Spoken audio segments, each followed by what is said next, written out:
Welcome live, Sports Talk Live for the culture. How's it going, fellas? You. Going great. What's happening? What's happening? Jonathan in the building. I'm here. Doug.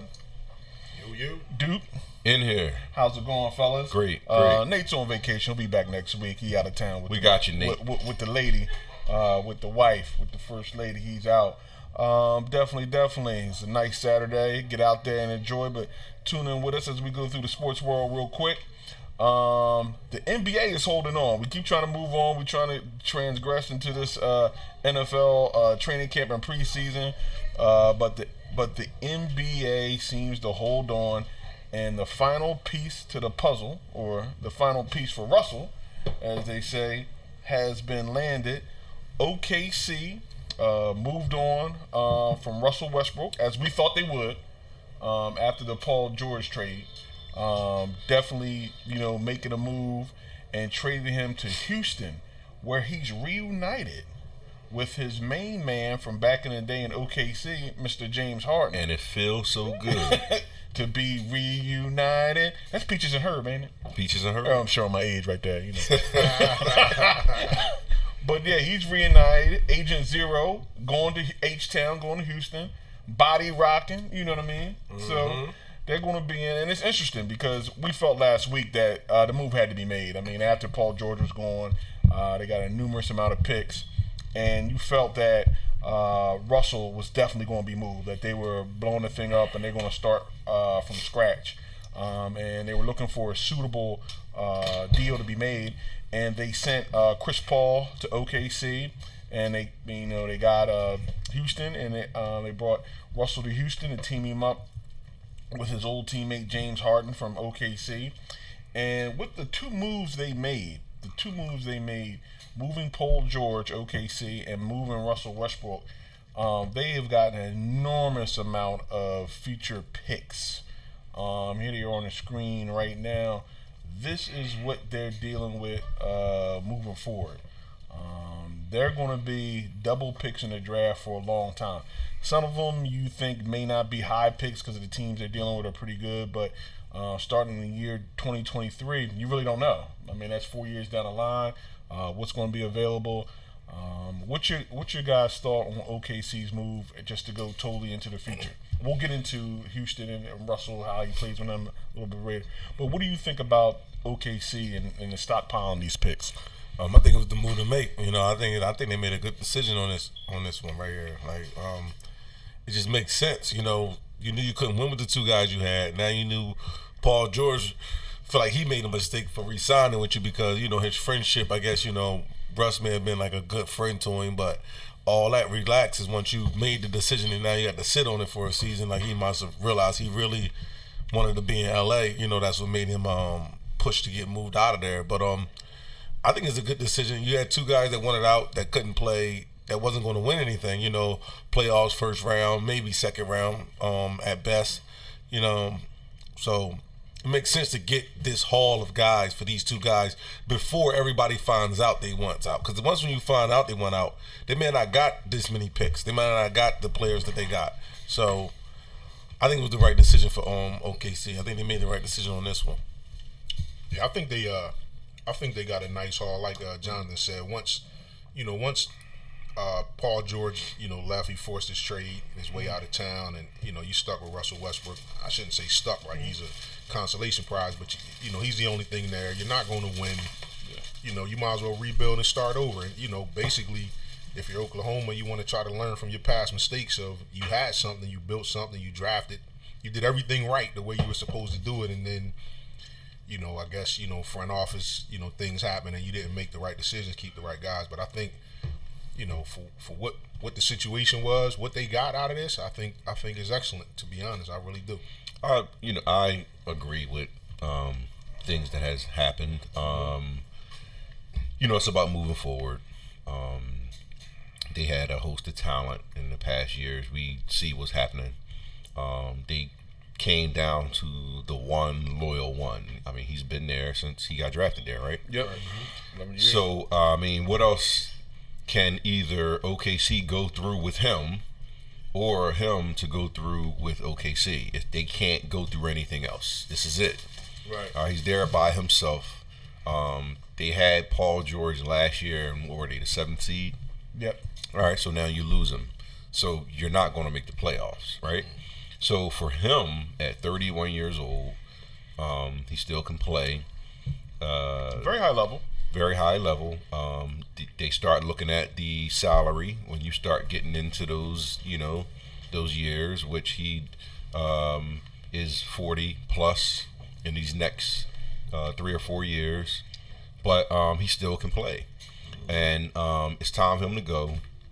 As far as OKC with these picks, this is like the right thing to do. Load up. There's not, you're not cap strapped now.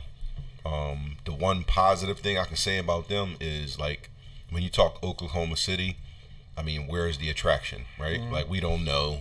It's not a LA, it's not a Miami, but for some reason, we've seen Durant there. We've seen Harden there. We've seen Ibaka there. We've seen Westbrook there. We've seen Paul George there. So somebody's doing something to attract them without the big attraction. Right. Yeah. So, I mean, they got to start it over again. They're not through the years that we've been watching them, they're not a dump. Yeah. We can't say that for everybody. They're competitive. They're not the Knicks. They're not the Knicks. So it's something in place that's okay. I think it's about, their chemistry and keeping these guys together, which is not necessarily about them. It's just the way that the league is now, Guys want to go. Yeah. I mean, they didn't think Paul George was going to leave. He got a call and I want out of here. Yeah, they worked the deal when he was gone, So, what are they going to do? But I like it. It's 200 days ago, he signed a contract for him. We don't know. We don't know. Listen, nobody knew what was going to happen when Kawhi did what he did, right? Yeah. So, it's an unknown. Our league's an unknown. That's what we found out. You don't know what's going to happen, So, they got a clean slate. Go with it. Let's see what happens. I know it'll be very interesting. And I think a lot of the picks and things can be moved for players and things like that, or zero contracts. They can be put together to move up in the draft, to acquire a person that you really want. So it's not necessarily just the individual picks they have. They have a lot of draft collateral, and it seems like everybody is looking for potential. So when you hold those potential draft picks, they give you leverage in drafts, leverage to acquire some other assets and pieces and personnel. Moving forward, I think it was the best move they had to. After Paul George wanted to go, and it was clear that this whole the Westbrook, Harden, Durant era had came to an end. It's just to bring it to the end and move forward. Russell was there 11 years. He played well. You leave on terms. You move him into an opportunity where he can win, and you reap the benefits, and you get to move a bad contract. Chris CP3 for Houston gets to move that bad contract. And now OKC has it, and they'll try to move. We'll talk about that a little bit later. But one of the interesting things from the trade and from the aspect of the trade, and a lot of the conversation has been about, can these two guys, now that they're a little bit more mature, coexist? Dun, dun, dun, dun. That's the big thing in D'Antonio's system, where there's a lot of, he seems like Russ would fit into that, definitely dribbling and holding on to the ball, and also with Harden. But can that win? Can you think these guys can coexist? Now that they've moved on from OKC, they're a little bit more mature. They're not as young, and you're talking legacy and trying to get that chip. How do you think these guys are going to play together? Let me give some shout outs real quick. Oh, shout them out. Got Emma Jennings. We got Dre. Hey, Dre. We got Jelan in here. Hey, Coach Jelan. Octavia Cruz. She asked, are we going to talk about football today on what teams are hot coming in so far, what teams look good, I guess? Absolutely. Yeah. Oh, absolutely. We're going to have a discussion about the overall. We're going to take a look at football. We're going to look at NFL rule changes, the little bit of revenue they got. They got some change, too. And then next week, we'll go full board on to what do we think this season is going to look like. But this week, we're going to talk about the NFL overall, talk about definitely about these rules that'll be pretty interesting and moving forward. And the change they got, like over $8 billion. That's a little side. That's crazy. That's really crazy. Over $8 billion. But we'll talk about that. Their goal is $25 billion. Hey, listen, we know who got the bag. Yeah, I think. To your question about these cats, man, I think they can coexist. And I heard Isaiah Thomas say something about today's NBA is, positionless basketball. Yeah. And D'Antoni is about getting up and down, getting shots up, which they have no problem doing. Right? So, and the one thing that I think people tend to overlook is friendship, right?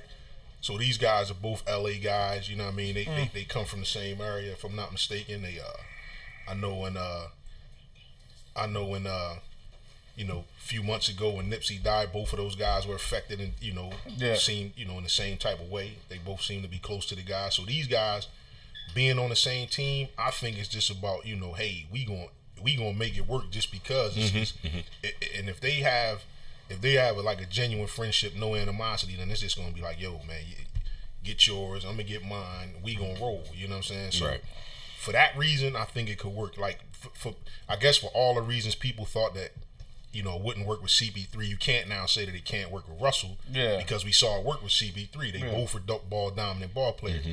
I feel like Russell Westbrook is a better version of CP3. You can sit Harden down now. You can give him a rest. That used to be the biggest thing about Harden. He wear down. He's tired. That's true. So now you can sit him down. You can really sit him down, and Russell Westbrook can carry the load, and then vice versa. You know what I mean? To keep both of these guys fresh. So yeah, I think it could work. I really do think it could work. I think they actually gonna thrive in it myself. I think they're gonna thrive in that offense, but it's gonna come down to that offense. I think it's gonna hurt them, and I think it's gonna harm them and hurt them. I don't think you could play that kind of ball. And like how we said about Russ, I think Russ is one of those players that can do anything in the world. Like, and a lot of players can't do that. A lot of point guards, you can't say that. Like, Russ can average 15 assists. Russ can average 15 rebounds. Russ can average 28 points. Russ can do whatever you want him to do. He can say, all right, that's what you want me to do. I'm going to do that. Or that's what you think I can't do. All right, that's what I'm going to do. We've seen how he deferred to Paul George, and he took a hit in the playoffs because things got shaky. But that's just what a dad does. Like, okay, him and his wife, they're a group. But when things get hard, the dad step in and she got to take the back seat. Like no matter what, if I make the wrong decision or not, I'm gonna make these last decisions because it's tight now. You know what I mean? So that's how it's supposed to be. So he did right. So he did what he was supposed to do in the playoffs when it got tight. Now it didn't work out, but he still did what he was supposed to do. He stepped up as the alpha male. That's what he did. Absolutely. That's what he did. did. If you look at the shots per game, they are top 4 shots per game in the NBA. Harden with 24.2.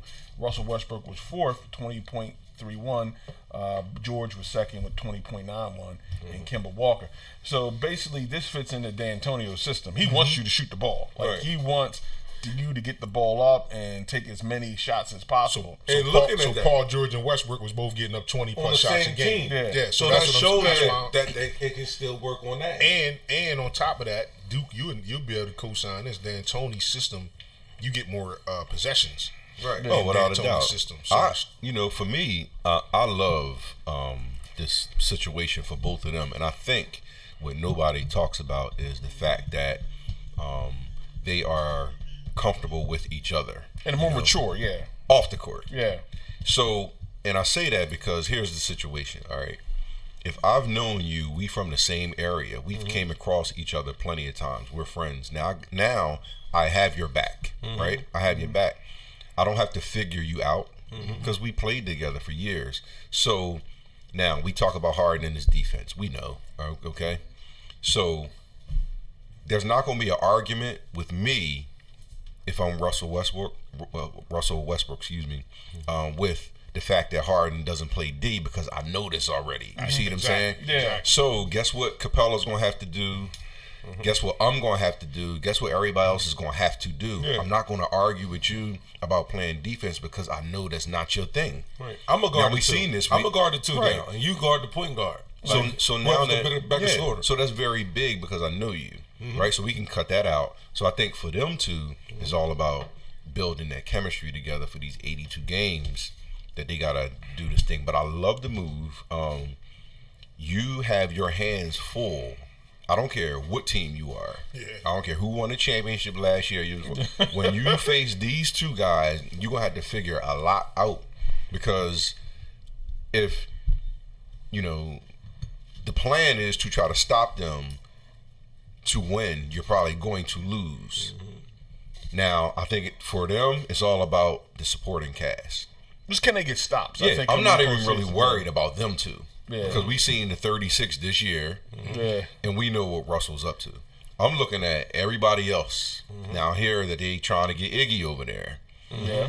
So this lets me know right here, I think D'Antoni's might be trying to come around a little bit. Like, listen, Push him D. yeah, we need some defense. I know I got these two alpha dudes that the ball is going up and it's going to go in effectively every night. They're going to fill it up. So Right. I need somebody to get some stops. Right. Now, if they can do that, the whole league is in trouble. Yeah, I got 'Cause 60 they gonna a night. score. I got 60 a night for them. Yeah, Easy. they're going to score a whole Got lot of 60 a points. night. They got 60 a Now, night. if somebody else decides they want to add 15 and somebody else 17, Right. everybody got problems Yeah, now. PJ Tucker can put up 16. Because they 17. play. These two guys play. You don't have to worry about them not playing. Right. You know what I mean? They play every night. So Right.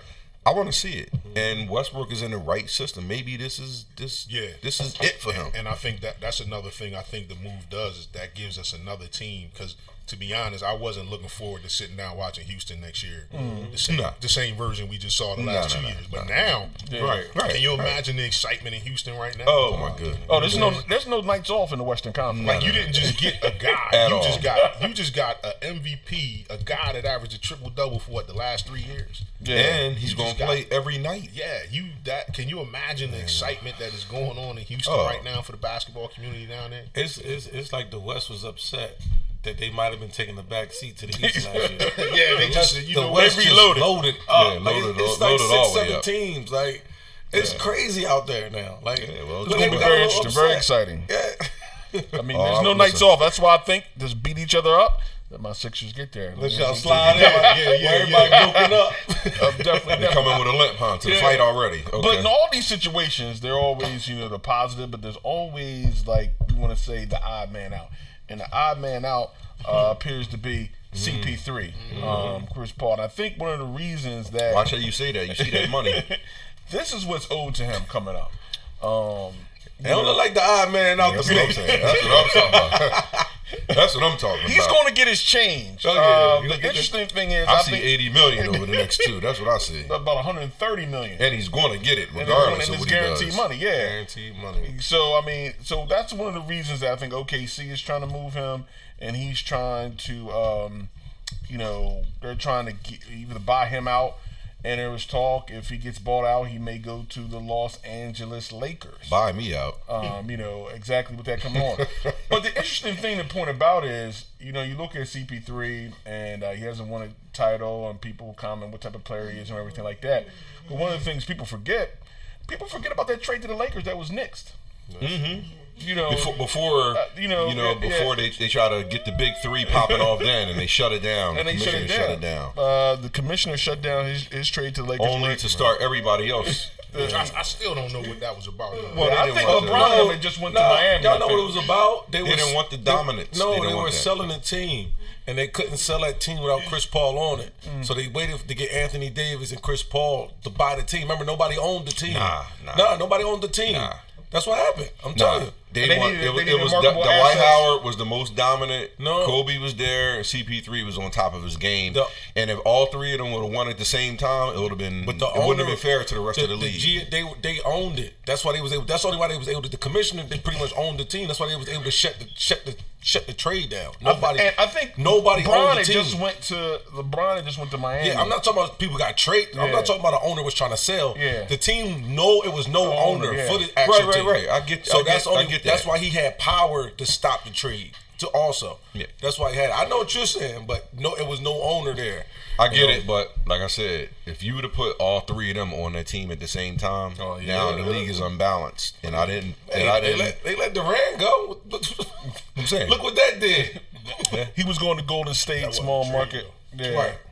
And that was free agency. But And definitely, I think that was the interesting part. Like you look at his career, it could have been different. Yeah. If he would have got to be able to play in that situation with those other stars and play with Kobe. Shout out to Jason Hicks came on. yeah. down. Hey, You know, Jason, we got what's up, some- brother? We got some shout outs. Oh, you got some more? Hey, Go Jason, ahead. Hit your joint. Our got friend Mr. requested you on Facebook. Like my friend request, bro. That was like years ago. But when you get around to it. CJ McCarson. Okay. Derek Tripp. He's down in Texas. Okay. He got some inside, even Okay. though it's real hot down there. Yeah. Mr. Ike Nelson, Daryl Nelson, and Mr. Rock Golfing, James Fisher, KC Johnson. What's happening? Glad y'all tuning in. Definitely. Well, the thing about Chris Paul, though, I mean, if you got questions about his legacy, his career, you didn't watch the guy. Like, just because you don't win, that don't. Exactly. Oh, he's far from a bum. No, he's a great player. Yeah, yes. I'm saying that he could have had Chris the Paul. conversation. Chris Paul is the best on-ball defender I ever watched live. I watched him steal a ball out your hand, a point guard that's A1. Back to back. I watched him pluck people at half court. He can play. You know, no question. I watched the Lakers beat him in the playoffs, and he said, "Oh, Kobe will not be able to stop me in game 2. It's going to be all guns blazing." And I watched him take over the game and not let and do the thing to Kobe. I watched him get robbed by Kobe for the MVP. You know, and I'm a Kobe fan. Like, if you didn't watch basketball, if you got questions about this man career, like he was the best point guard out of that generation with LeBron and all of them. Like, it's not even close. Oh, he's a Hall of Fame point Darren guard. Williams was close with him in the beginning. Him and Darren Williams was back and forth for Utah Jazz. Then Darren Williams fell off. I don't know what happened to him. Yeah, what happened to Darren? Yeah, I don't know what happened to him. Somewhere on the island, with his feet up. Yeah, you not watching basketball. Guaranteed money. If you got questions about it, everybody I think felt more of he doesn't do the highlight reel. Like, he's not dunking on nobody. He's not like how Derrick Rose was at that time. He's not doing this, doing that. But he's definitely getting the job done. Overly getting the job done. So I mean, he definitely has the longevity in play. But it's interesting to see. I like to see him play for a title contender again. I mean, they had the opportunities in Houston. He definitely had his opportunities in Houston. I mean, he got hurt the one year, but this year they fell short. Maybe more system than anything else, but it'll be interesting to see where he lands at. I mean, he's paid, so I mean, but right now it's beyond the dollar. Paid. Because even if he get buy out, they're gonna buy him out at what, 80, 70? Like, I'm not taking that. You know what I mean? Man, I'm not taking that from him. I mean, you get it today. Listen, you get your money today. You ain't gotta wait, and then you gonna play for another team and get paid. We can. They're not gonna pay you as much because they know you already bought out. You know what I'm saying? So you taking that's like, you know what I'm saying? You taking a buyout. I'm guarantee you what, $140 million. I'm gonna take 80. That's $60 million for what? A chance that I might win a title? Nah.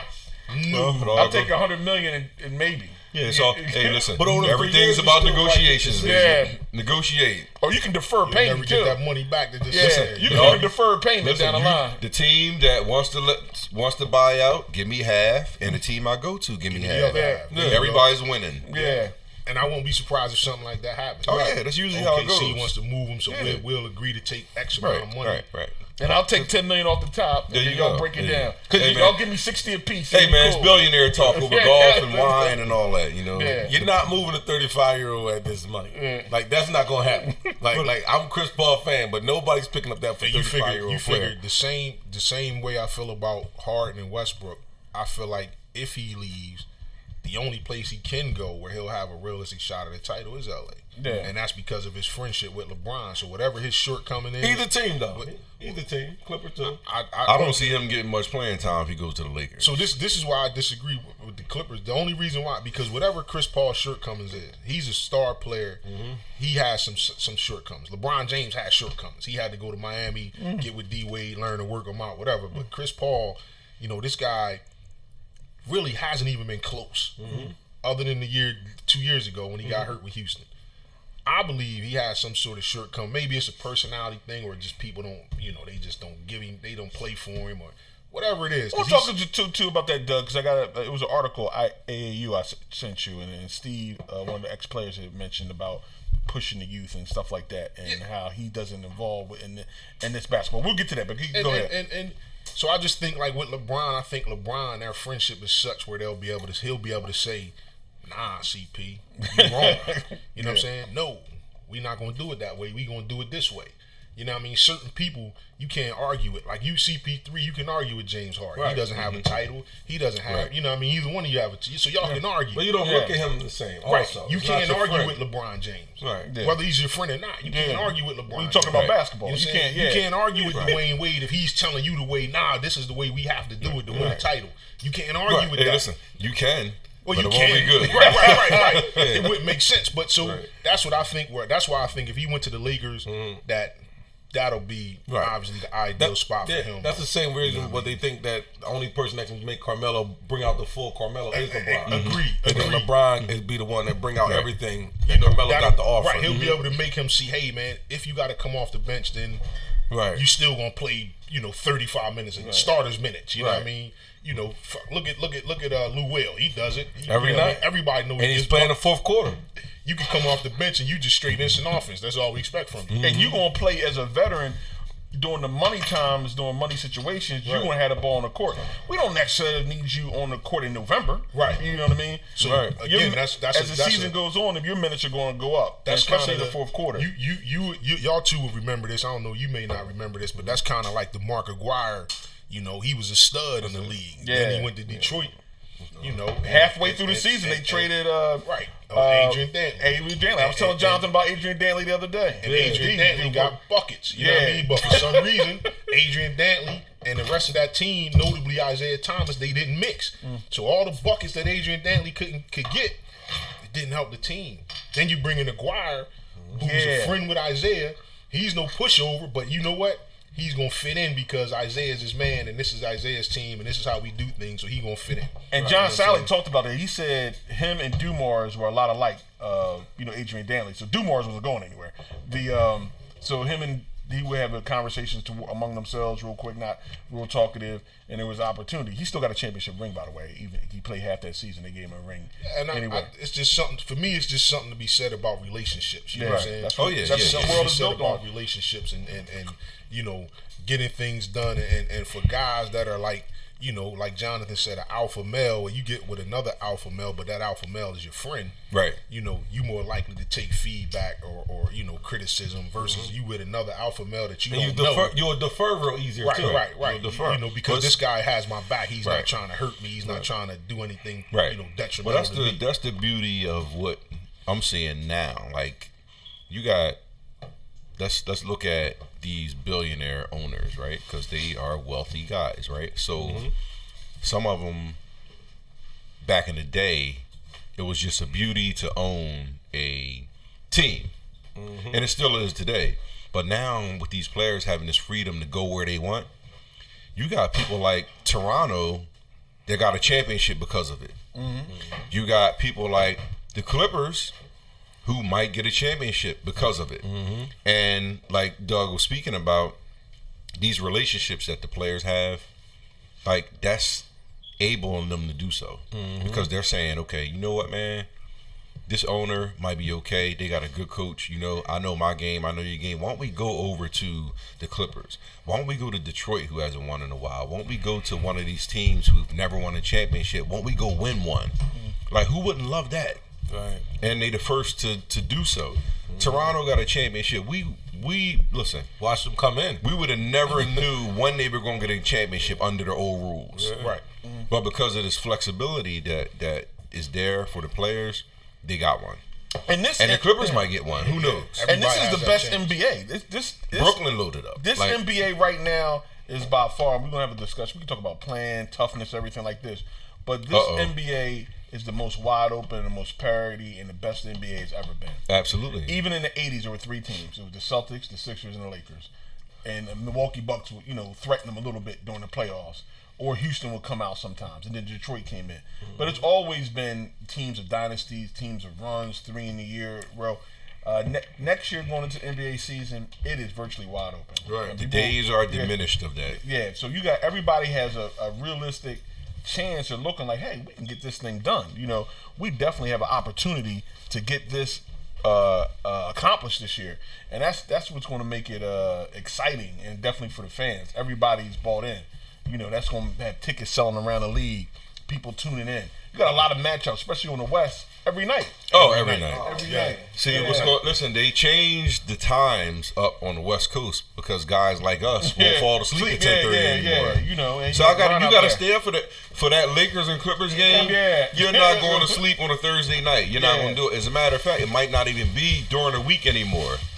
They might specifically have that on a Friday or Saturday night or Sunday afternoon, just so you can see it. I mean, that should be, and it's going to be great for the league. It's going to be great for just television and great for the fans. Definitely moving forward. I want to jump into the Sixers real quick. Elton Brand, the Sixers, everybody has come together. And Elton Brand spoke earlier, had their conference, news conference, all their new players, all their acquisitions through free agency and everything like that. And he said definitely they're looking at Tobias Harris to be a closer. He said Tobias Harris is a big-time player, and we're looking for him to have the ball in his hands, and he's a playmaker. Well, you would expect that when you give him $180 million.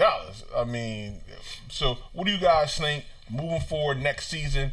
Do you project Tobias Harris as the man? You can't start laughing before everything gets started. The clock running down by 1, up by 2, with the ball in his hand, closing the show. Doug, please give us. He's doing this Teddy P. Close the door. Like that's what he's going to be doing. You know what I mean? So definitely. So this is one thing you learn about me, man. I'm an optimist, man. I'm gonna give you the benefit of the doubt until I see that you can't do it, right? So I'm gonna say that he was deferring to. He was on a new team. You had a Jimmy Butler there, who's the alpha male, who's going to, then you got Joel Embiid, and he was just, deferring and just doing what it was needed of him. You got to show me. I mean, from the show me state. So he's been working out. The money he's gotten says he should be that guy. What I've seen so far, I don't see that. That shot was off in the playoffs. Yeah, I don't see that aggressive, right? Just that killer. Give me the ball. I want the shot guy. Now, hopefully, maybe he has it, and he was just like I said, deferring to those guys. Because Jimmy was there, but I'm gonna give him the benefit of the doubt. I'm gonna give him the benefit of the doubt. But as of right now, I don't see it. I see a 23, 24 point.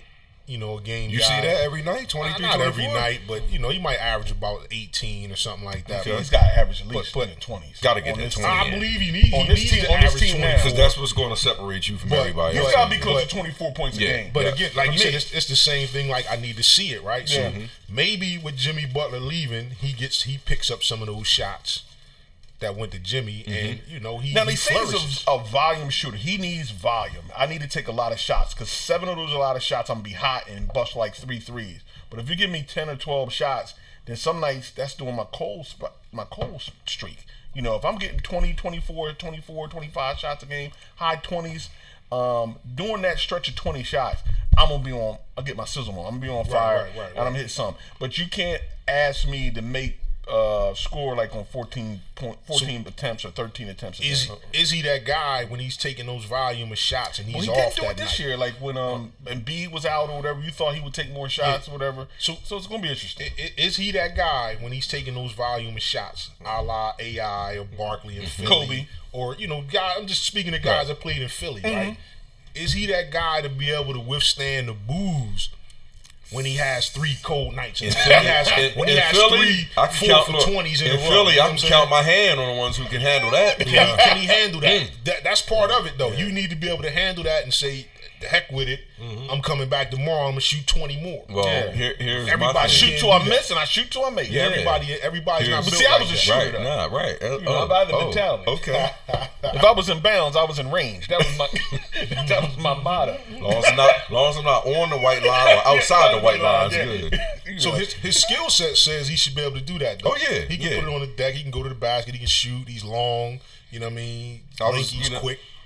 I was going to get into that. This is what I see. All right, Embiid is the fixture. We're not worrying about or trying to figure him out. Only the health. We know about how he should be option 1. Right, option 1. So I think when he speaks like this, and then you got Mr. Richardson, who they signed, who's like, this is like a coming out party. Right, because Mr. Richardson is finding his way too. Yeah. Right. Now, what we know about him already is certain people vouch for him. Right. Mr. Wade. Yeah. And his percentage of 3-pointers have gone up every year. We heard that. So, is it going to be a fight between them two? Who's the next number 2 in line? I don't think it needs to be, but sometimes that's what they play with. Me, I'm like, look, if you can play on a wing and I can play on a wing and we got a point guard we gonna get who's not going to even think about attempting a 3, It's some firing to be done between the both of But us. wait a minute. Hot off the presses. Here we go. They, as you see in that picture, they've been working out in L.A. together. Yeah. And Tobias says Ben's 3-point shot looks good. Guess what we're going to have to do? See it. We're going to have to see it. Yeah. I mean, I've heard it's been looking good for a long time. We're going to have to see it.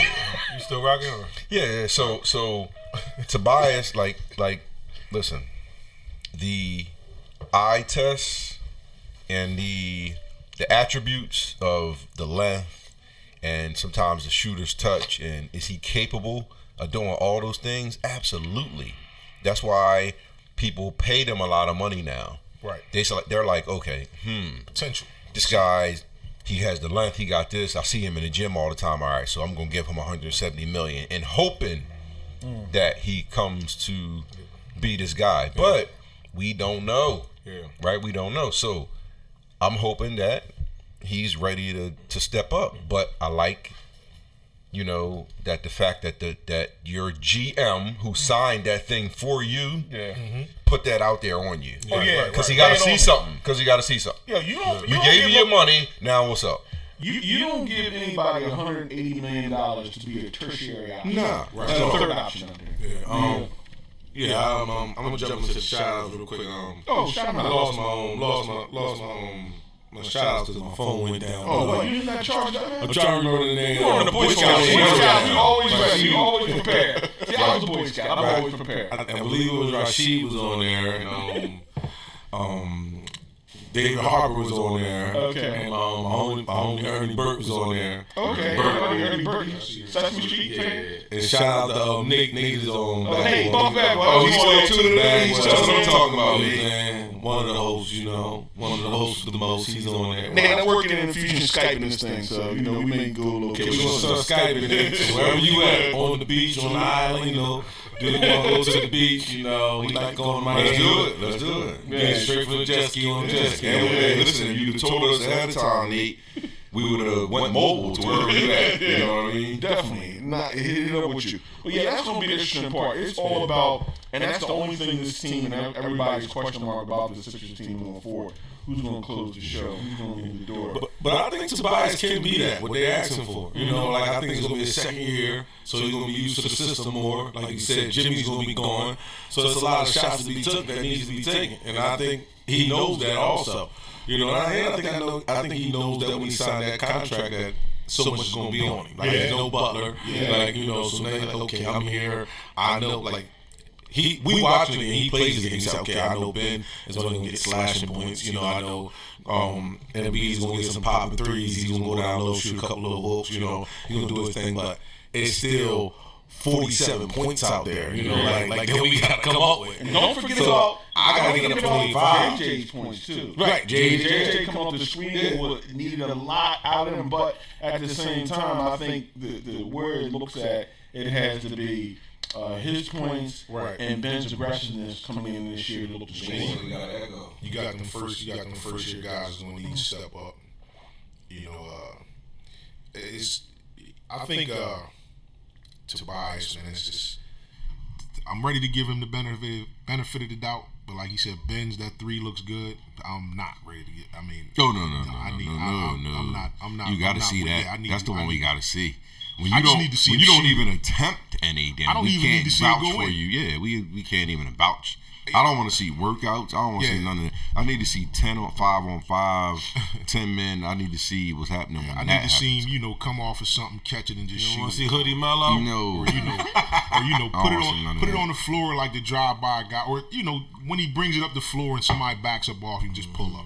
Yeah, shout out to Keith don't have Moore. to be He a just 3. Keith Moore just tuned in. What's up, Keith? How's it going, brother? Yo, did you get the 2SP? Get that up and away? Me and Sunni got there yesterday. We didn't see it. Oh, y'all did? Yeah, it got a little up. One of the things I want to talk about, and it ties in with youth sports moving forward, is the rash of injuries that have come up in youth sports. And ESPN had talked about it definitely. And you talk about youth sports, and you talk about moving forward, and the kids are just playing specialized sports and not playing everything. According to Scott's database, The 4 highest tallies of games missed by young players in the first 2 seasons occurred in the past 4 seasons. Players picked 2014 first round missed 838 games. Then you had in 2015 237 games. Then you had 751 games missed in 2017 first round draft picks. It's a concern to the NBA, and it's a concern moving forward. Now, a lot of physicians, and one of the Lakers physicians says he gets a lot of players he sees in the draft. There's a lot of things they can't do, a lot of movements they can't do, a lot of stretches they can't do.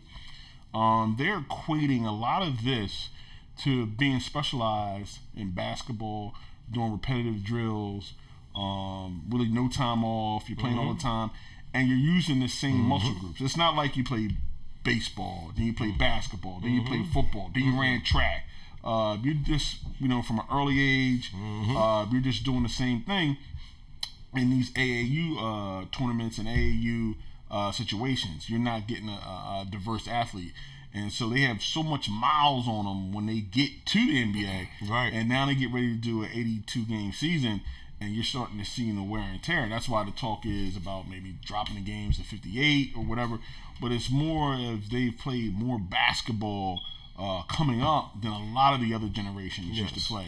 Yeah, so I remember talking to a guy, a physical therapist, doctor, I can't remember, and we talked about the Achilles. That's one of my biggest fears is to pop my Achilles. Oh, the Achilles, ACL. Most guys, most of the time it happens, you have no ideas coming. You know what I'm saying? I've seen guys just literally do nothing, jog or turn to go a different direction, and it pops, right?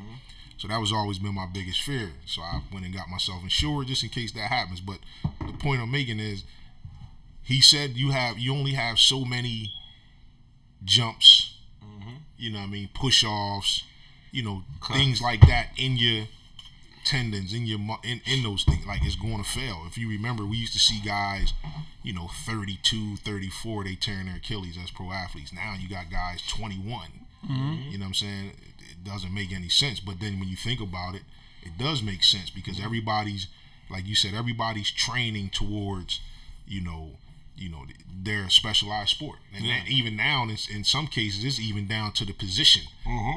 Football or basketball or whatever it is, that's all you do all year long, indoor, outdoor, lift weights, run, jump. And years ago you had guys that, just take my guy Allen Iverson for instance. This guy played state champion football and basketball. You know what I'm saying? So D-back and offense. The main muscles that you work in basketball, everybody who played both sports, I remember coming off of a football season and going to play basketball in high school and being told, nah, that's a different kind of shape. Yeah. You know what I'm saying? So you need, you in shape for that. But you're not in shape for this. You know what I'm saying? So you had to go and actually get into shape, get into football training shape. is specific. Basketball shape, right? Training is specific. But for those, from July to November, December, I was using different muscles in a different way. I was playing in, 10-second spurts, in a football play versus playing, up and non-stop, up and down, start, stop, run, jump, box out, what I mean, slide, and it makes a difference. So you figure you're doing that every day, some of these kids, every day, all day, well, not all day, but every day, hour to a day. Then you probably play on your own, then you play in the AAU tournament, you might cram 4 or 5, maybe 6 games into a weekend. Every weekend. It's definitely miles on your body, and when you look at it that way, it's easy to see. And Steve Jackson had tied it in too. He said with the AAU and stuff like that, he said a lot of kids aren't even playing outdoors anymore. He said they're not even doing it. He said, and what happens is you get into these places where you're playing for these teams, and everybody's looking at you, and you're an asset, you're a commodity, and there's a lot of out taking the young players and just collaring them, going through. So when a guy like him gets into the pros and sees somebody not giving 100% or not focusing, and he goes in to motivate them or move them or get on them about, look, because we're all going, as a team, only going to be as good as our weakest link or how good we all are. And if you're not giving out 100% and you're not, they can't handle it. And that could be a Wiggins issue. in Minnesota. You know, because he was highly talented coming out. Yeah. And then, you know, when Jimmy went there, then everybody says, you know, Jimmy's place is the bad guy. But sometimes you want to win. Yeah, you just challenged him. You just challenge him, and they're not ready for it. In a way, yeah, he's not used to. You know, so You think about with youth sports, right?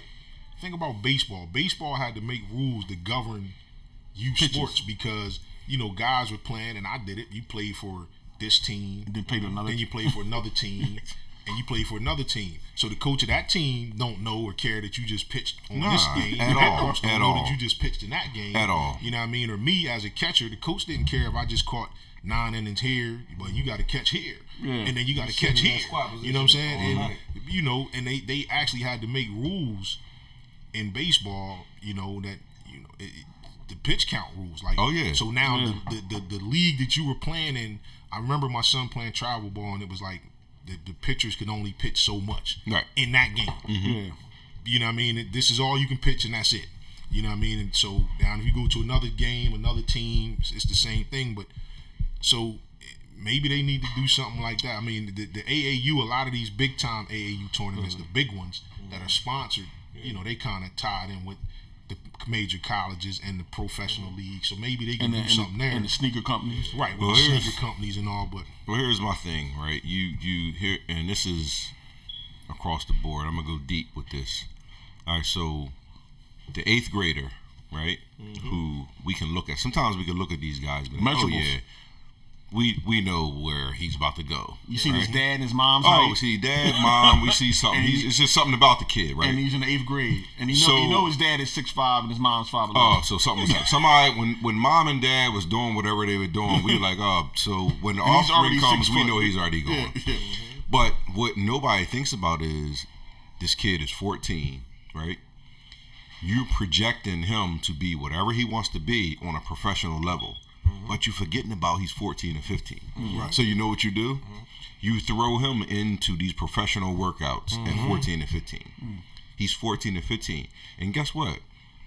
What we know, and everybody knows across the board, that nobody is a machine. No. I don't care what kind of shape you in, there's going to be some breakdown. Yeah. So what you do to a 14 or 15-year-old is you start getting him on these pro workouts, right? And he's on these pro workouts from 14 to 15, and we still a freshman, right? And now he's on these workouts from 14 to he's 18. Now he done been on 3 or 4 years of these pro workouts. He's going to withstand them because he's young, right?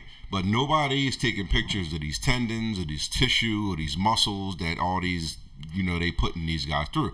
They trying to get you prepared to be pro ready at 15. Right. To be pro ready at 15. Yeah. So now, when they trying to prepare you pro ready at 15. Yeah, dude, I want to jump in. That's what the Lakers, in this article, that's what the Lakers, doctor said. Right. He's looking at kids that look like they've been doing hard labor for 20 years. And that's where I'm going. Yeah. So okay, you trying to get me pro ready at 15. So now I'm in high school. Now I got 3 or 4 years of pro readiness at 15. Now we know that I was about to go pro. So now I'm 18. So now I'm at Duke, I'm at North Carolina, wherever you want to go. So now you give me 3 or 4 more of pro readiness, and I'm 18. Now I'm at 21, and I got 8 years or 7 years in of pro readiness on these knees and shoulders and everything. So now I'm in the league now, and you don't have any idea what's about to happen in the league because you're clueless, because it's 82 games, which you never did before in your life. And you 21. And you're working out every day because this is what this private organization expects you to do, regardless of your age. I don't care if you're 18, it doesn't matter. So you start looking at the mileage from age 14 to 15 up until you 21 now. You got 7 years in. Or somebody try to beat something into you. They threw something onto you like a man would. So you get 24, 25, something happens, whether it's knee, and then, look, a lot of these guys run and they just fall down. You don't even know what happened. Nobody pushed you, nobody tackled you, nobody did nothing. You just down. So where do you think that comes from? Right. And it's overtraining. You know what's Your worse body about that? needs rest. I'm Your gonna tell body you what's needs even rest. worse about that. What's worse about that scenario that you just brought up is the kid that don't make it. The kid that go through all that and they go, not that nothing's wrong with D2 or D3 or 1AA or nothing like that. But then they don't get to go pro. Right? They don't get the benefit of the top-notch doctors and trainers to help mend their beaten up body. Yeah. Because it's not just happening to the guys it's not just happening to the Zion Williamson. It's happening to a not at lot all, of not at kids all. who think their kid is going to be that kid. So, you know what I'm saying? in a sense, we got to look at big picture. All right, we in a country where we love steaks, we love roasts, we love our ribs, we love our pork chops, we love our chicken breasts, right? Yeah. So now, and I'm not saying that we pump illegal drugs and stuff inside of our kids, but it's the same. Go organic. When it's the same in a sense where you say, okay, these cows, these pigs, these chickens, we got to get these things ready.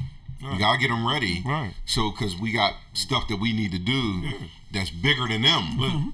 Right? Yeah. So, this is what they're doing to these kids. Now, they're not pumping into them and injecting nothing in them, but they're not thinking about resting nobody. How you playing somebody 7 days out of the week? How you lifting and playing 7 days out of the week? When are you resting? 2-3 games. Because When are you resting? You saw the residual money that goes along. Listen, Once you get the hook up and have all the best kids in AAU, Oh, the bag is and then the the bag ultimate. comes It's to the you. end all be all. Let me. And it starts before that too. Yeah. Let me Oh, hear. yeah. You said 15. It's kids his age out here. They got them training. I see little parachutes on 8 Oh year olds. yeah. They trying to. They driving the ball with a parachute on at 8 years old. I said this when Kevin Durant went down. I said more kids gonna go down because of AAU. I don't know if y'all remember. We can rewind the tape. It was about 3 weeks ago. I said Kevin Durant that's a product of AAU right there. It's too much basketball they playing. They playing hard. Listen, the human body can only withstand so much. Now, this is the thing about. See,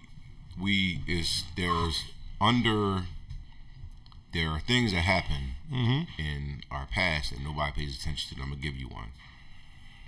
Arguably the greatest basketball player of all time, Michael Jordan, right?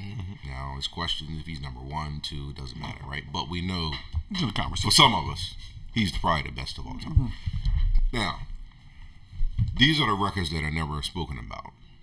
Michael Jordan played 13 seasons. 8 of those seasons, 82 games. he played 82 games. Guess what he did not do? Sit out. He didn't sit out. He didn't do this. He did not overtrain. He also didn't go play no AAU. Yeah, and he didn't overtrain. What he did do is sit his ass down for a minute and just relax and don't do anything. That's what all of them How do. about I do nothing? Yeah. How about I don't need to shoot? I don't need to lift. I don't need to run. Just let my body heal. Just heal. Yeah, let that's me what the Lakers stretch. trainer was talking Let me about. stretch. Let me heal. Let me do that. Hey, I don't usually give shout outs when we do them on the show, but I got to give one since we on this topic to my man Jermaine Springfield, right? Here's a guy. He was the man that when I was in high school, football, basketball, he played baseball, played all of them, and then his sons, they all play. His son just went off to JUCO in Cali, right? He was a big time defensive back, but he played football. I mean, he played basketball. I don't know if he played baseball, but he played basketball. His other sons played basketball, football. They played it all. You know what I mean? In this day and age, when people are saying, "Hey, you don't want your kid to get hurt doing this when he has a future in that," you know what I mean?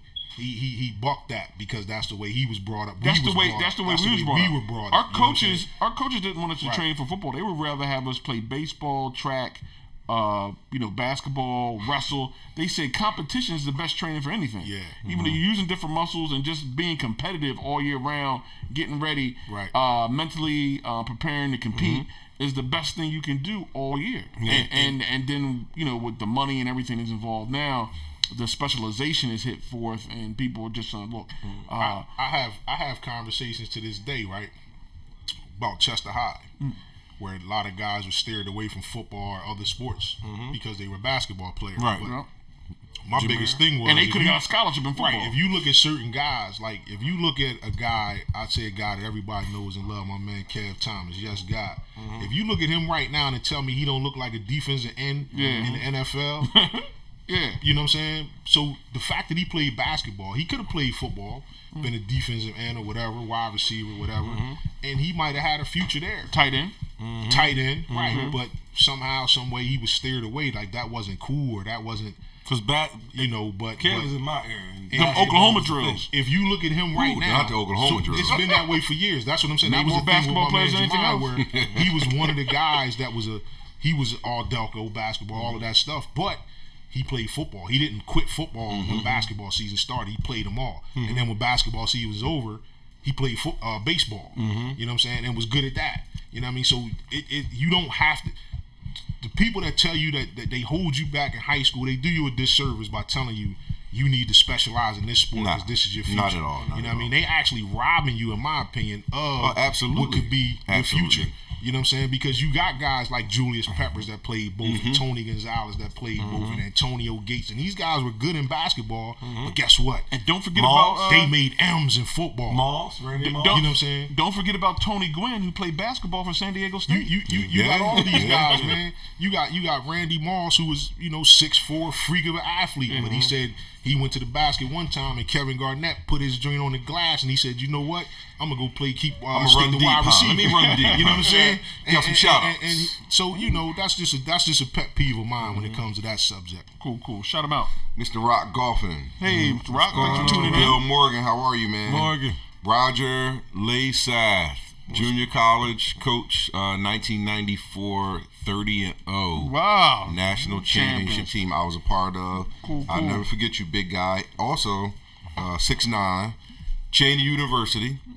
You're going to get me for this, but I don't know if it's 78 or 79. One of them, national championship. John Cheney. University. Okay. Yep. So welcome. We got chips together, brother. Dad was a Cheney University alumni also. The Wolves. David Harper. The Yeah, Wolves. David's back on. Miss Benson King, how are you? Mr. Robert Lombardi, I believe you might be in California. Oh, chilling. And West my Coast. beautiful aunt, who's out in California, and I'm going to see you soon. Hi, Auntie. Out there living it up, and husband playing golf and all that good stuff. Definitely. Mr. J.J. Stalin.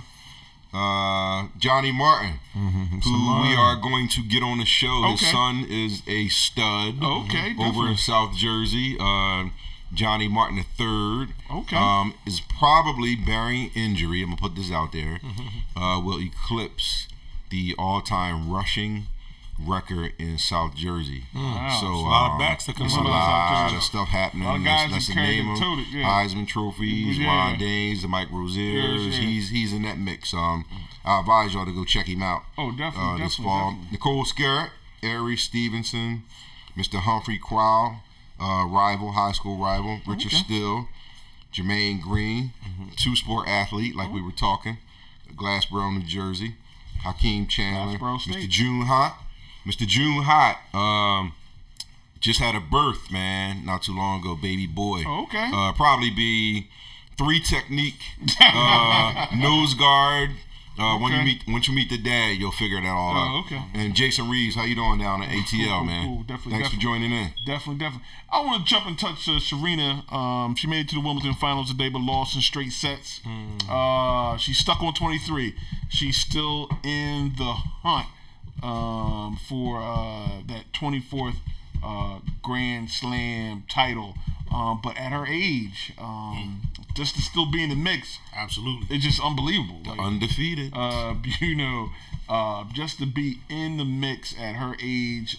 Usually, female tennis players start at 15, 16, or 14, and they max out at their mid-20s. Right, and that's it. And she's still playing at a high level. Hasn't gotten over the hump in the finals in a couple times, but shout out to her. She's still in the mix and is the hey man, them thighs and that jump is keeping her rolling. The goat in my eyes. Yeah, but definitely. But I want to jump into this National Football League. Don't forget if she I smell the grass. If she didn't have a sister, she would have that 24. Trust me. She didn't have a big sister that kicked her out a couple times. You know, she'll get it. Yeah, definitely. Talk about the National Football League. We're less than 2 weeks away from camp. I wanted to touch base on some things that are going on in the National Football League. And one thing about the National Football League, we've been talking about ratings, we've been talking about protests, we've been talking about this. The NFL teams as we know them, definitely still got the bag. Okay? Come on. They got the bag. They got the bag. I don't think that everybody they want everybody to know that they got the bag. Well, here's the thing. You have to know because the only way we know the Green Bay Packers are publicly held. So all their stuff has to be right to know and transparent. So the stats we get is from the Green Bay Packers. Thanks, Green Bay. Financial report come July 1st fiscal year. So they have to give a financial report. So NFL's team revenue was $8.78 billion. Out of 32 teams. 32 teams got a TV revenue check of $274 million each. Which is more than the salary cap. About $86 million. Man, they got that. So you guarantee $86 million. You in the plus. Already. Regardless if you win the Super Bowl or not.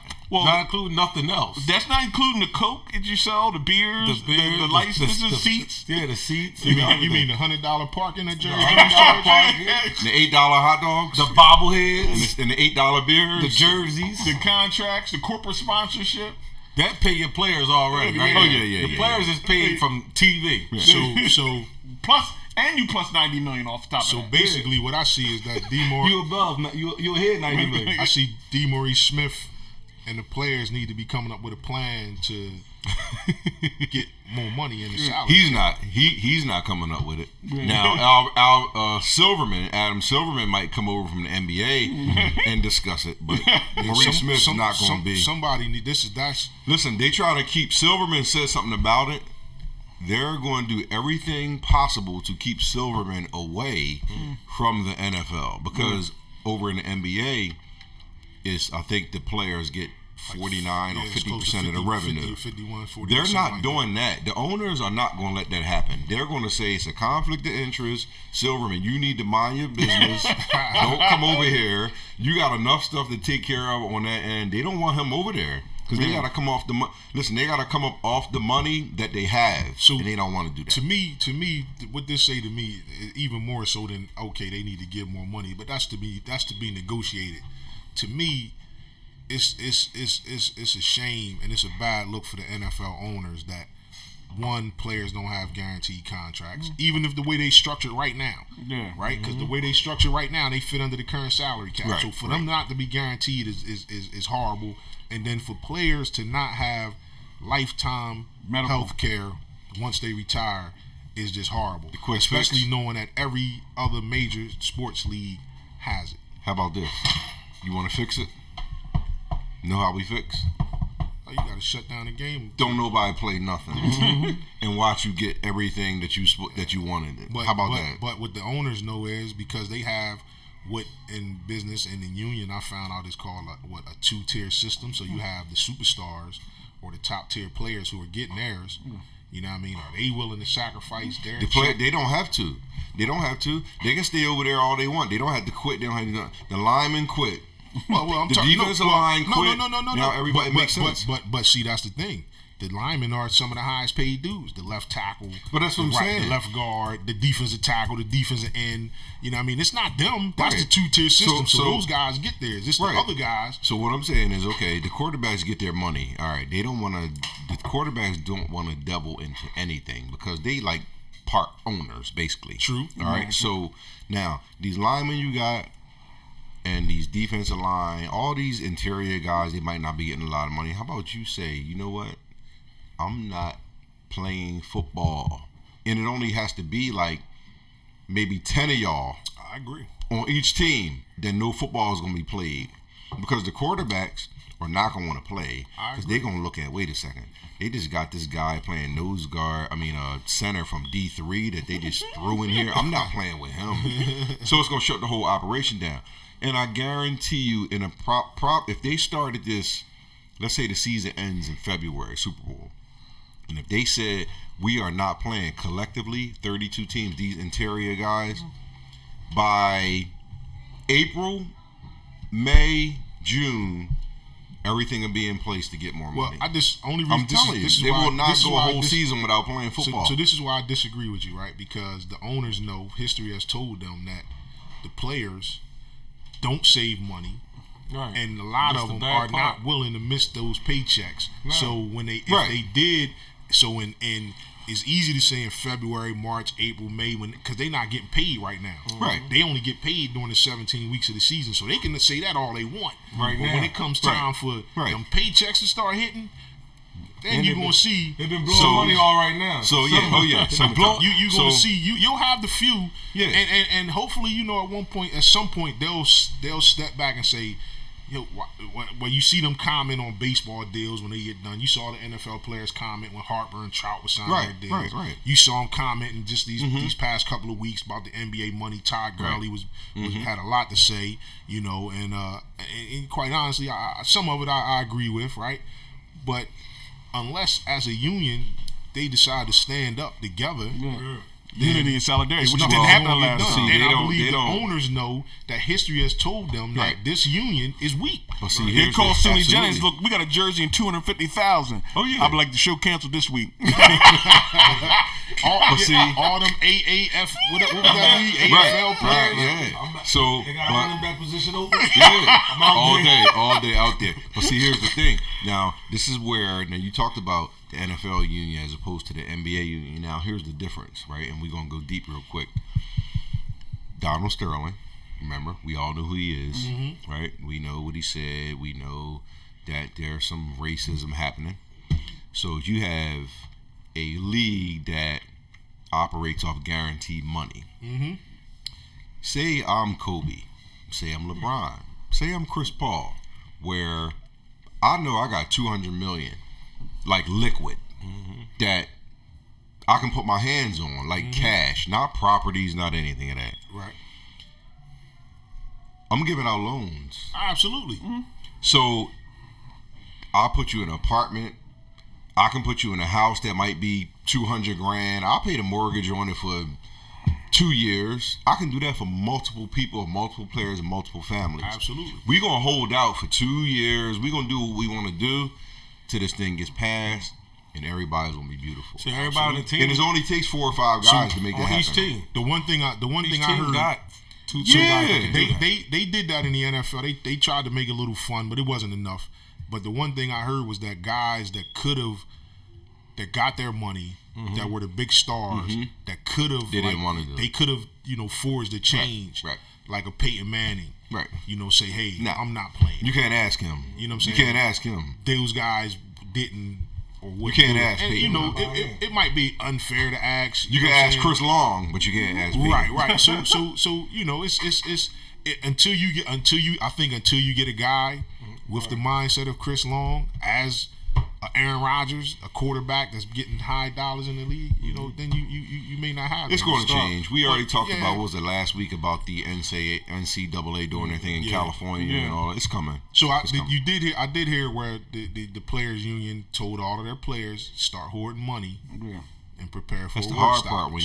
part when you one of 10 and you just get in for 500 grand. I think a lot of stuff going to change because of Oh, it's coming. like we talked about the basketball. And we talked about a lot of parents that was, owners of things and had businesses, and so I think it's more dads and more families now. Like back like.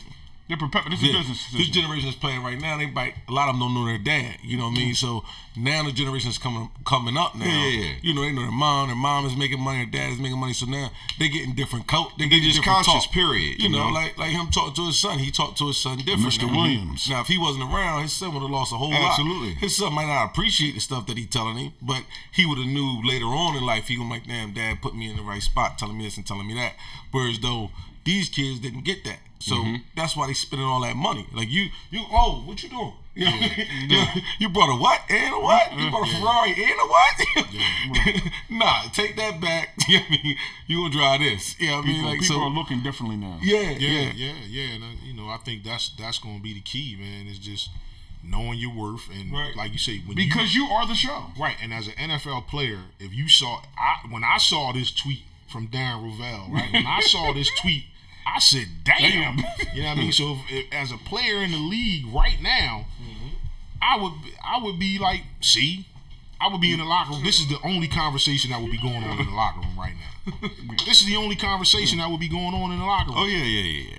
But you know, man, it's listen, this country and how it was built, it's about money, and once it's about status of having the green, having that big house, having these 4 and 5 car garages. That's the making it to them. And if you can't hold that up, then people tend to look down upon you when you don't have this stuff. It's not. There's a lot of people that's not down for the cause. See, that's people that's they're not comfortable in their own skin. Right. So you're in the league. Even if you're a fringe player, a practice team player, you're still making a good wage. You know what I'm saying? So you need to treat it as a job. If you're on the practice team, you can't be in the club buying bottles for everybody every night. Yeah. You know what I'm saying? You can't if you don't have that type And a lot of it's money, only going to be 4 years for most of them. right. Oh, yeah. You got to look at it as 4 years. Yes. Like with Marshawn, what I heard about Marshawn Lynch was that he lived off of his endorsements in the league, and he didn't touch his paycheck. Gronkowski did the same thing. More guys, and I think what Jonathan was saying, part of that is that more guys are starting to be financially literate to where they are living less than their means to make their money last longer, Absolutely. because your career could be over any day. Listen, And you're not going you to don't walk have to guarantee into contracts either. $500K just and that's what anywhere. You're not getting a job like that. And that's what Chad Johnson said. He said the media made me out to be this big lavish spender and all that. He said all my diamonds is fake. Yeah, because they see him smoking Yeah, $25 cigars. You said, think, and a "Alright." robe on. Yeah. You think that robe is $2,000, Yeah. and that cigar is $1,500. Right, with all it's $7 a car. Yeah, The yeah. robe is from Exactly. that bid But bath. you see me with my feet crossed.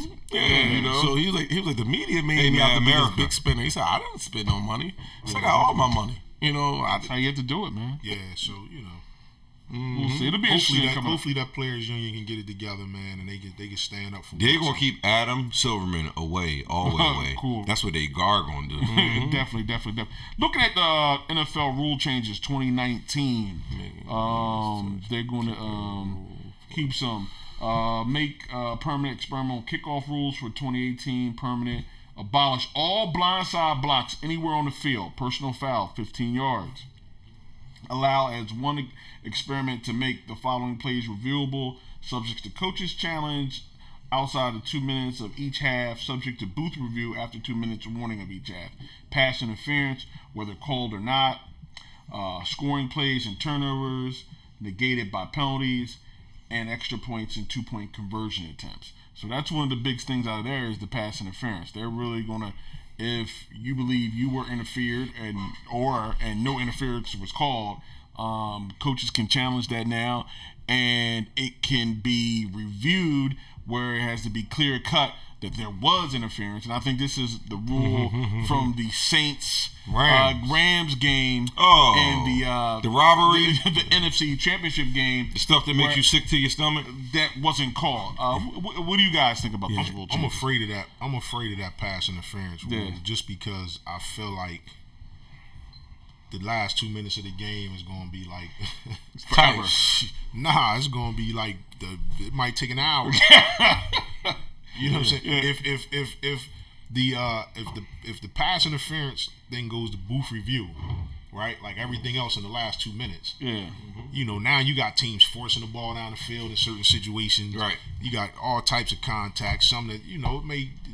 I just think, man, I'm dreading it right now, and especially when you still have the instances where the referee on the field has to run over to the sideline, grab a headset, get a monitor, look at it. New York over got to and be over better and on over their again. job. Yeah. So if we're going to have that, we need to have people in the booth in somewhere TV land.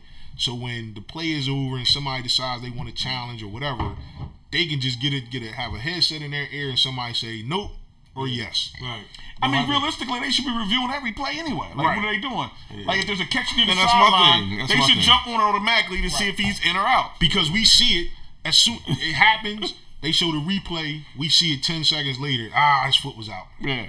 Yet it takes us 3 minutes Yeah. You know, for the referee to get the challenge flag, for the run over there, you know, see what are you challenging? Come on, dog, you know what I'm challenging. And now you gotta run back across the field to the monitor, get the headset, tell them what you're talking about, and you know, that's all the show. We don't need that, man. Not at all. Listen, man, look, somebody sit in the room, look at the play. That's your job. He was out. Keep it going. You know what I mean? Flash a light on his belt, green or red. Yeah. Yes But or no? when you look at what Vegas has all tapped in, then that's just the game changer. Like that's And I think that's goes back to the dollar. and that feeds the perception of the game is rigged. Vegas made that call. Yeah. You know, because why do we need that guy to run over there when we all can see? Yeah. You know, hey, this guy was out.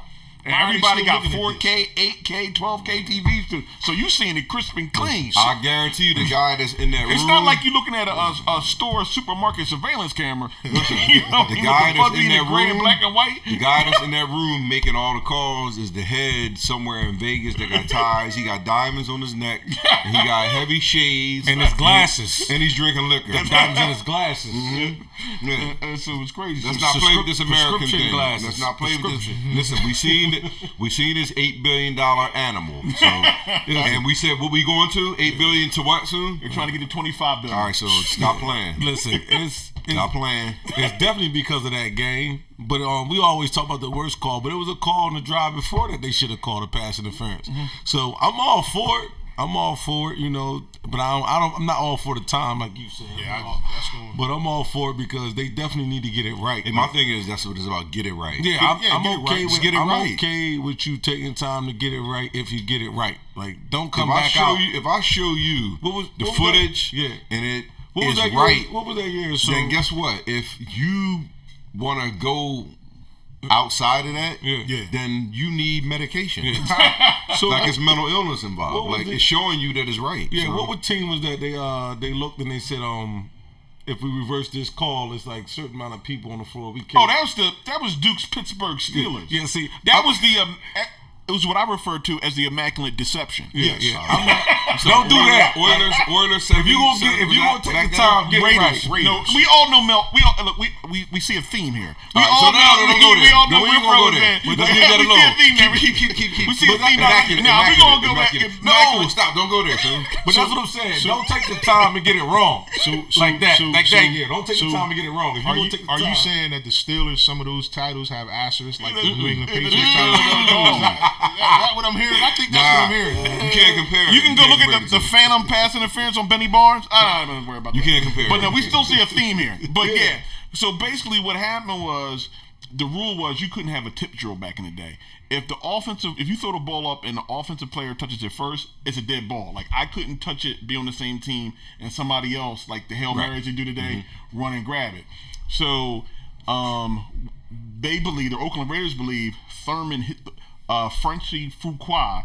The ball hit him, and then Franco Harris caught it, ran it in. Is that what they believe? That's what they saw. We got to throw that in the trash. That's what the film showed me. The film showed you that somebody. The film showed you that what? That somebody tipped it. No, it hit off the Steeler. And then Franco caught it, which is illegal. It ricocheted off a Steeler. Which is illegal. The ball is dead right there. Did you see that? Did you see that on tape? That's what I saw on tape. You did? And he ran it in. I ain't see that. So what they say, it was never ruled a touchdown. And Coach never John Madden comes in and says, look, the ref gets to say, how much security can you get us down on the field? How much security can you get us down on the field? Ain't sound like back in the day to me. Look, you're on your own. He said, they was like, and they just touchdown. Okay, touchdown.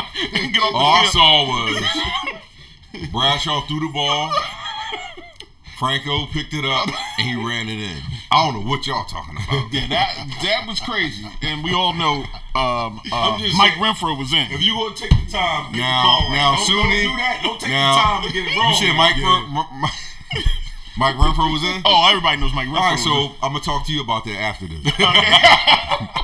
So definitely, the next set of rule changes with the NFL they have up here. Oh, they was busy. Yeah, they was busy. We put these and they just want to double down on. They change how double fouls are enforced after a change of possession.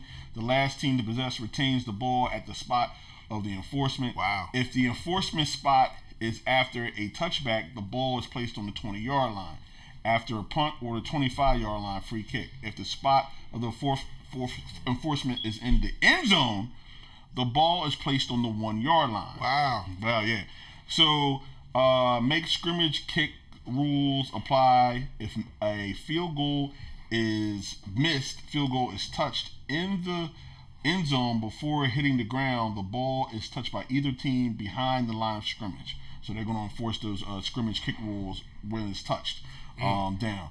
Allow teams to enforce a personal foul or unsportsmanlike conduct penalty committed during a touchdown on either the PAT try or 2-point conversion or the ensuing kickoff.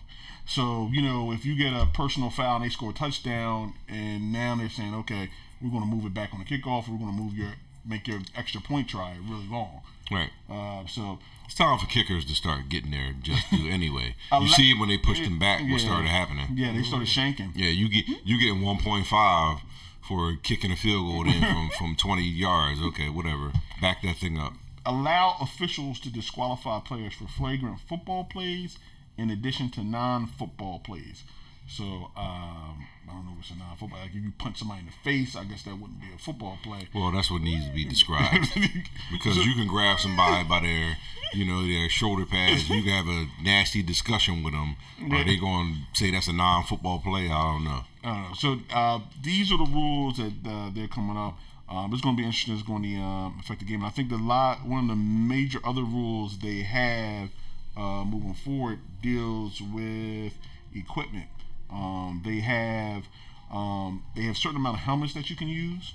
And, a certain amount? Yeah, they're legal for the NFL, and they allowed older players like Tom Brady and to grandfather in the helmets they're using, like Riddle or whatever, the helmets that they. So they want to let them play till 50.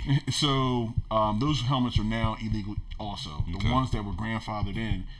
They're saying, okay, we're going to make them illegal too, and now you can't use. So they got to upgrade to the newer helmets. Yeah, they got to upgrade to the newer helmets. So it's going to be interesting to see. That's how it is. And it's and they banned Oklahoma drills. What? Huh? Yeah, it's right you got there. a hit, don't you? In practice? Yeah. Wow. Who's doing this, man? Or quote, bull in the ring. We remember that. Yes. Bull in the ring. Yes. They can't do that anymore. Those drill and any other high contact drills from team practices. I get it. I get it. I don't. I you need that tune-up before you want to get in. They're saying it's banned. That means we can't pull our phones out at this moment. So you need that tune-up. Now, I don't know if I need to be beating on you for 3 hours. Yeah.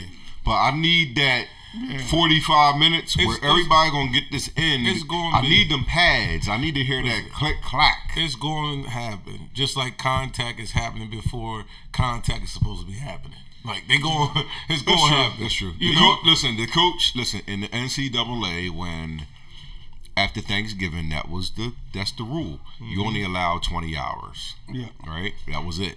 Right? 20. You see where I'm at? I hear you, Doug. You only allow 20 hours of practice. The coach can be there, but you only allow 20 hours. Yeah.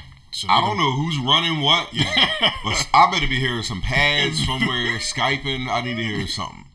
Yeah. That's just it. You trying to be a tough team? Yeah. Nah. Shout out to Demetrius Parker. He just chimed in towards Demetrius. the end. Hey, Demetrius, how you doing, cuz? What's up, DP? Yeah. And I want to get into these shout outs too, real quick. Okay. I got Lamont Cook. What's up? OG Lamont, from around the way. Hey, Lamont, thanks for tuning in. Sports might be a triple OG now. Oh, yeah. Oh, he's serious at triple OG. and great OG. One of the great OGs, all right? But more importantly, Mr. Jamar Smith, University of Maryland, junior college, All-American, played under Greg Popovich. Oh, okay. I'm trying to get him down here on the show. Oh, definitely. But he's hiding from me. we need you. So we need you. We will come to him then. Hey, listen. We gonna come to him. And guess what? He's all equipped for us. Yeah. I'm not even gonna get into that. How equipped he is for us. Well, we'll be there. Because he done spent 12 years overseas. Yeah. Oh, okay. But he's ready for us. Oh, I just gotta get him ready. And I know you hear me. So I'm gonna get with you. very soon. I got another one for you too, man. My man Joey Meyer. He's a friend of the show, Penwood guy. Okay, going on, quarterback. Joey? Yeah. You gotta get down. Come on, NFL talk. We got I open need- mic. I need. Listen, man. Listen.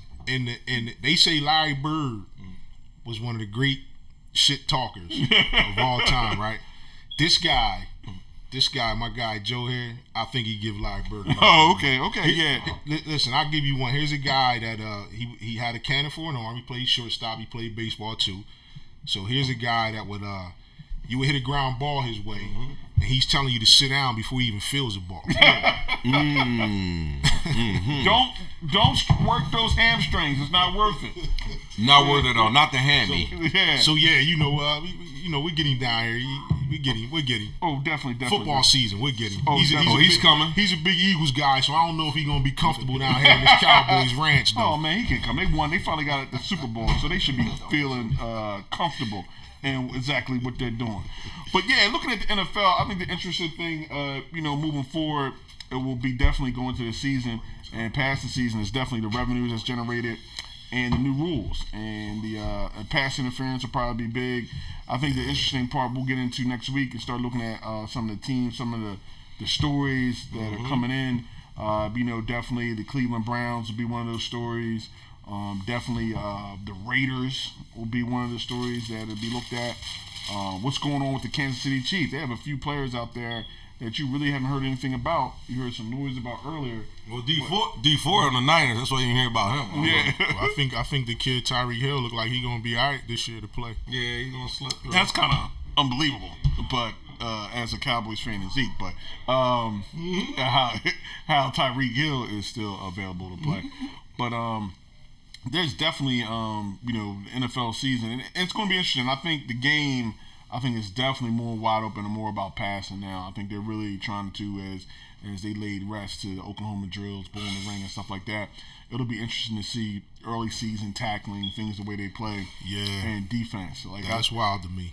And I think, like we said, like in yesteryear, the offensive players earn their way to the Hall of Fame.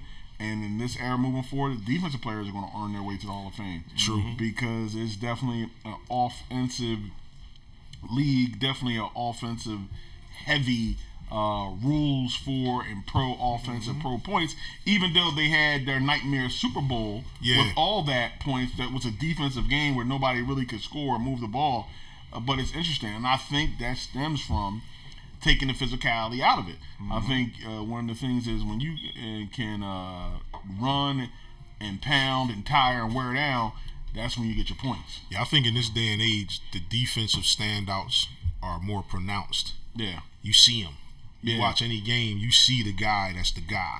Right. Because of the rules, the way they are now, you see the guys that can still make plays without having to put my hands all over the receiver, or you just see those guys, the Bobby Wagners, and just guys like that. Like I love watching that guy play. He just you watch Seattle, that guy stands out and he's making plays everywhere, passing game, running game, rushing the quarterback, all of that. So, for me, it's a wide open game now, and I like it. I can't wait till we get closer and we just pretty much focusing on NFL, right? Week in and week out. And it's getting close, man. I'm waiting. Hey, man, no better season, man. I love all seasons. I watch everything. Soccer, baseball, I do it all. But that NFL season, well, the revenue shows you. They're trying to take it to $25 billion for a reason. Go ahead and take it. You know what I mean? That's going to be... Yeah, no matter what they say, it's the number one sport. Number one sport. It's the national pastime, and I know we don't get... And we had a discussion. I know we don't... number one female sport, Jonathan, too. Yeah. That is a mic. As far as I'm concerned, it's the 17 holidays, right? 17 holiday weekends, and then you got the playoffs that are like, I mean, it's nothing like it, man. It's nothing like it where everything stops. And everything to watch. You're gonna get that game, get those games. And I think the NBA with this move had just become back national, because I think the big thing with baseball is, and we haven't talked about baseball, we seldomly do. Baseball's become regional. Yeah, you're not going to tune in to see the Kansas City Royals play the Seattle Mariners on the Tuesday night. No, it's not. I don't know. I don't know when I've seen that. Maybe back when Griffey was playing. But when your team is good, like the Phillies or whatever, and they're playing on the weekends, wherever you're going, You're the regional sports channels. That's where their revenue is drawn. You're going to go down to the park on a night and follow your team. So the sport that's left that is really national is professional football and some college game, but really professional football is what the national movement is. You're going to watch. Absolutely. You can ride through the projects, with 75 kids in the area, and don't see no kid on Sunday. Everybody's watching football, and you be like, why ain't nobody out? Oh man, football on. Like he's just like, let me get home. I really schedule everything I do in the fall. Yeah. Around football. Right. Oh. Every Thursday night, Monday night, Sunday.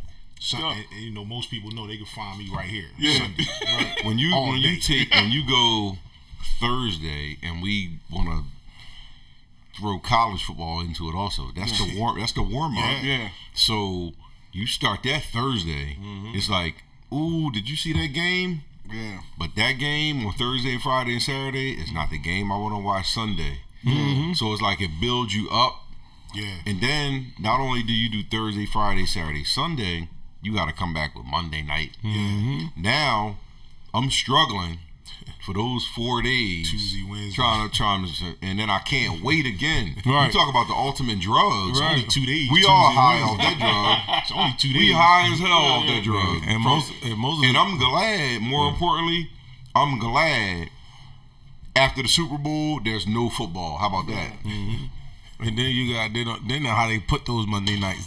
Get on that. You got Breeze against Peyton. You got Aaron Rodgers against Brady.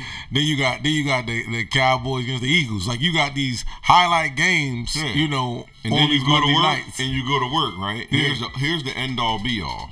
You go to work and everybody got the same look on their face you got. Man. So it's beautiful. Oh yeah. Even the boss. Or if you lost, like I don't watch guys call off. Like when the Eagles play the Giants, and Giants fans call off work. Eagle fans do too. Yeah, or they gonna come mad. Yeah, but they got a group, so the Giant fan will be lonely. He'll just be him. Yeah. So he call off. He's like, I ain't This dealing is with true. that tonight. This is He true. like, I ain't dealing with that tonight. He call off Tuesday. He like, I'm cool. This is true. Well, it's that time of year. Training camp less than 2 weeks. I smell the grass. I smell the grass. We'll be locked and loaded. Sports Talk Live for you, for the culture. Oh, they already padded up. Oh yeah. They padded up right now. Them Get guys ready to can't go. sleep right now. Yeah, definitely. Trying to make that squad. Trying to keep that, that check going. Put some of that money away. It's either make the NFL team or work at Walmart. What you want to do? Do 9 to 5, and if you can do it, good job to have.